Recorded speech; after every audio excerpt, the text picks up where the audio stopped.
The tax bill has been signed by President Trump. He essentially was originally planning to sign it in the new year, but then when reminded that he made a promise to sign it before Christmas, hastily called some people together at the White House in the Oval Office. And it's always interesting to me, at least, to see what people say before they sign a law. And so here's video of the president speaking to members of the press about specific things that he thinks are important inside this bill. The typical family of four earning $75,000, we see an income tax cut of more than $2,000. Many much higher than that, slashing their tax bill in half. And they're going to start to see that because we're signing today. They're going to start to see that in February. The corporate tax rate, as you know, will be lowered from 35 to 21%. That means that more products will be made in the USA. A lot of things are going to be happening in the USA. We're going to bring back our companies that they've already started coming back. I think they had certain confidence in me. They figured we were going to get this done, but they have already started. Something very important to me, the family farmers and small business owners who lost their business because of the estate tax, most of them won't have any estate tax to pay. It will be a great thing for their families. You can leave your farm to your family. You can leave your business, your small business to your family, not even so small, because the numbers are pretty big. So that's his framing of the estate taxes around small farms. That's what he said. You can leave your farm to your family. Yeah.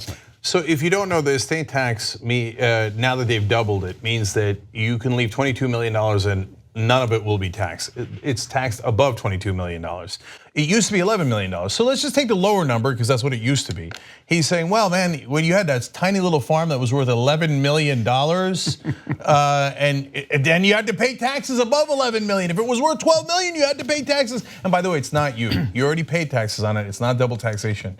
The people you pass it on to who maybe worked on it, maybe didn't work on it at all, that are getting a gift, will get taxed for the first time, but only if it is above 11 million in the past. Now it's got to be above 20.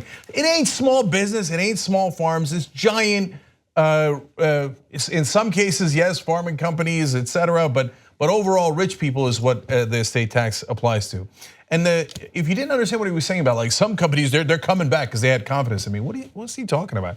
Well, AT&T said that they're going to give like a $1,000 bonus to, I think, about 200,000 employees, and Trump immediately took credit for it. And AT&T was happy to encourage that because they'd like their merger with Time Warner to be approved by Donald Trump. So he's like, oh yeah, that's it. And then everybody criticized, and they said, you know that they've been working on that with the union in negotiations for a year. So that's why today he comes out and is like, they had confidence in me. That's why they were working on it already. All right. So he signed the tax bill into law, and he did frame it that way. He said, like, this is huge for the middle class along the way. He mentioned one thing about middle class tax cuts based on stats that he had cherry picked from it. But then the rest of what he said was about big inheritances and corporate tax loopholes. So, but now that it has been, things are in it like pass-throughs, the repeal of the individual mandate. He doubled the standard deduction, keeps the carried interest loophole for hedge fund managers. What's next? Now what? Now what should people be looking toward now that they have passed this tax bill?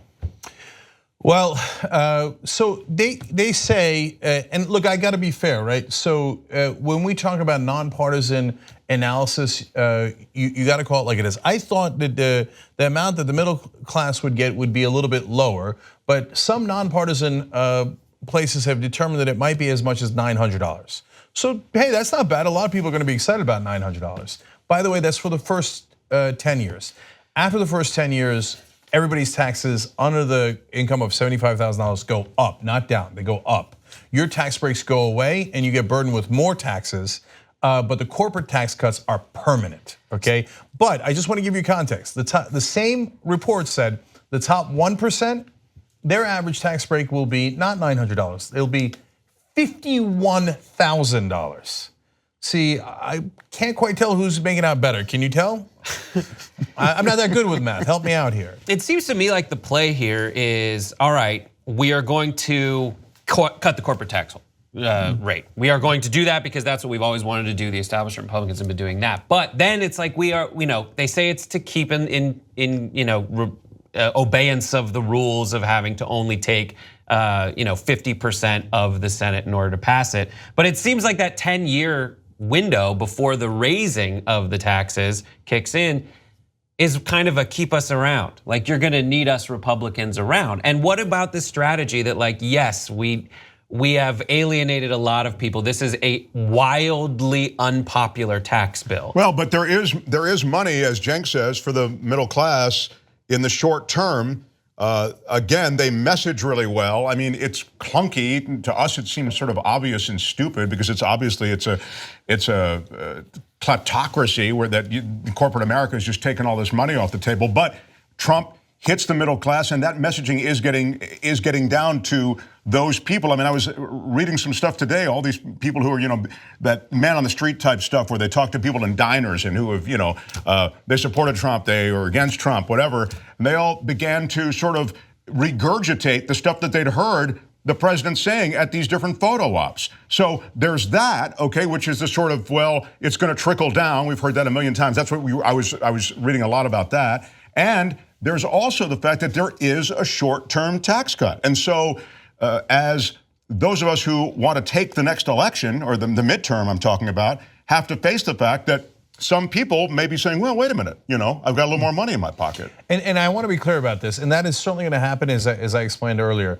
But for about a third of the middle class, taxes will actually go up a little bit because it depends, because they took away a lot of the middle class exemptions. And so, for example, state and local taxes, you had basically an exemption for that. It's a little bit more complicated than that, but for some folks, and it's not a coincidence that more in the blue states, you will actually have your taxes increased. So for those folks, they're gonna be like, Trump keeps calling this a middle class miracle. Yeah. You'll be like, well, that is quite miraculous that somehow a tax cut led to me having higher taxes. There's a little weird miracle there. So, but for the ones who do get the tax cut, they might go, oh wow, okay, that's nice, and that might affect them a little bit. Which, by the way, is how these guys always said, oh my God, Obama just wants to give money to the people that support him and that voted for him. The Obama phones. Obama phones, I mean, you're just giving away $51,000 at a time to the top 1% and trying to also buy off people for the elections. And don't forget, one more fact for you guys, top 1% get 80% of the money in this tax cut. Right, the middle class miracle is it's a miracle if the middle class ends up buying this. It makes me feel like the image that comes to mind is like, I want to break into the safe, but there's a guard, so I just throw like $40 this way so the guard runs away so I can go raid the bank for the people I'm in cahoots with. That's what it seems like. And for the religious people out there, it does feel like the 30 pieces of silver to betray everything that you stand for. It seems like they are going and giving the money to the money lenders out there and the people, and they have more designs. Mitch McConnell, we might get into this later, has designs on repealing some Dodd-Frank regulations. It seems like they're just trying to pay you off with chump change right now, when by definition, if 81% of the benefit goes to the highest earners, if there's this ridiculous carried interest loophole that benefits hedge fund managers, they could have given you more. And if they cared about you, they would have given you more, but they don't. The only thing that they've proven is that they want to benefit their donors, so their donors will back them in the ridiculously difficult project they have coming up, which is to overcome the unpopularity of the president. So they want to appease their donors so the money keeps rolling in. And then they just kind of want to piss on your leg and call it rain. That last point that Brett made is important, because as we look at the midterms and you look at how unpopular the president is, it may just be about that donor money. And so, as Brett says, addressing the donors and just soaking them with cash may allow you to then go to them and say, hey, we need your help coming up. We don't want to lose these seats. And to be fair to Trump, he's actually doing really well in raising funds for the Republican Party with the donors. The donor class loves him. And I mean, if you just got trillions of dollars, you'd probably love him too. Unfortunately, you didn't, which leads me to my last point, because another thing that Brett said that was so great. Number one, going after the safe, as Brett described, part of the safe is Medicare, Social Security, and Medicaid. And on day one, right after they passed the tax bill, editorials coming out, Paul Ryan saying, no, we're gonna have to control the cost of entitlements because that's what the real problem with the budget is. Don't look at the money we just stole. We're gonna take it from your Social Security and Medicare. But secondarily, so if 80% of the tax cuts are going to top 1%, it's not like they don't know how to write laws. They could have written it in a way where you got 80%, where the middle class got 80% of the tax cuts. They chose not to do that. So there's 1,000 different ways that you could write it. You could say, hey, it only applies to these income brackets. You don't have to double the size of the estate tax. You don't have to do the pass-through income so that real estate barons like Trump and Bob Corker get all the money. They could have designed it so that it actually gave the majority of the money to the middle class, but they chose not to. They gave you just enough money to distract you while they gave away most of the farm, maybe literally in this case, to the rich and to the corporations. You just watched the video by the Young Turks, home of the revolution. If you'd like to get a lot more than that, get the full show by becoming a member. tytnetwork.com/join.